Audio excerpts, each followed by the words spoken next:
ఆ పట్టణంలో 12 పునాదులు గల పునాదులు రాళ్ళ గల పట్టణం కాబట్టి ఒక్కొక్క రాయి మీద ఒక్కొక్క పేరు ఉండాలి కాబట్టి ఇక్కడ 12 మందిని దేవుడు ఏర్పాటు చేసుకున్నాడు. ఎంత పెద్ద ప్రణాళిక ఉంది చూడండి దేవుడు. అందుకు 12 మందిని ఆయన ఏర్పాటు చేసుకున్నాడు. వాళ్ళని ఎలా ఏర్పాటు చేసుకున్నాడు? రాత్రంతా ప్రార్థన చేసి ఏర్పాటు చేసుకున్నాడు. హల్లెలూయా. ఎలా ఏర్పాటు చేసుకున్నాడు? రాత్రంతా ప్రార్థన చేశాడు. ప్రభువా, ఇందులో 70 మంది ఉన్నారు నాకు.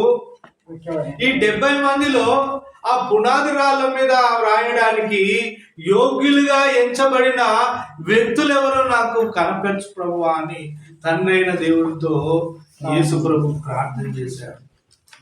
గట్టిగానే ఏదో ప్లానింగ్ చేసుకొని ఎన్నుకొనడం కాదు.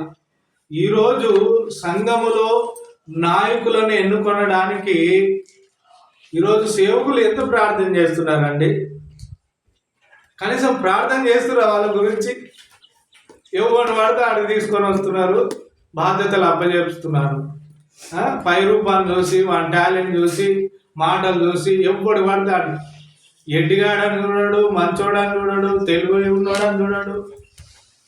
ఈరోజు క్రైస్తవ పోకడ ఇంత దిగజారిపోవడానికి గల కారణం ఏంటి అని అంటే, యేసయ్యలాగా రాత్రంతా ప్రార్థన చేసి సేవకులను ఏర్పాటు చేయకపోవడానికి కారణం. సరైనటువంటి ఎన్నిక లేదు, అందుకే సంఘాలు పాడైపోతున్నాయి. ఎవరిని వాడతాలని తీసుకొచ్చి స్టేజ్ మీద నిలబెడితే, బాధ్యతలు అప్పచెప్తే సంఘాలు నిలవవు. అంత పై రూపాన్ని చూసి నడిచేదే అయిపోయింది ఈనాడు సమాజంలో. అర్థమవుతుందా?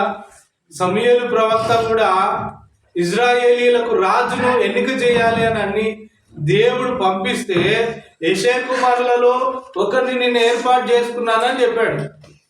చెప్పగానే సమూయేలు ప్రవక్త ఏం చేయాలి? ఇప్పుడు ఆ ఒక్కడెవరు ప్రభువా అని దేవుణ్ణి అడగాలి. అవునా కదా? ఇక్కడ 8 మంది ఉన్నారు, 7 మంది ఉన్నారు.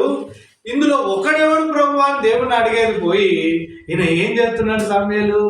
అబ్బా, ఈయన కళ్ళలు బాగున్నాయి, ఈయన బాగా బాడీ బిల్డింగ్ బాగా చేసిండు, మంచి పోరాట యోధుడు ఉన్నట్టుండు, బా ఎంత అందంగా ఉన్నాడు, ఎంత హైట్ ఉన్నాడు, ఇవి చూస్తున్నాడు.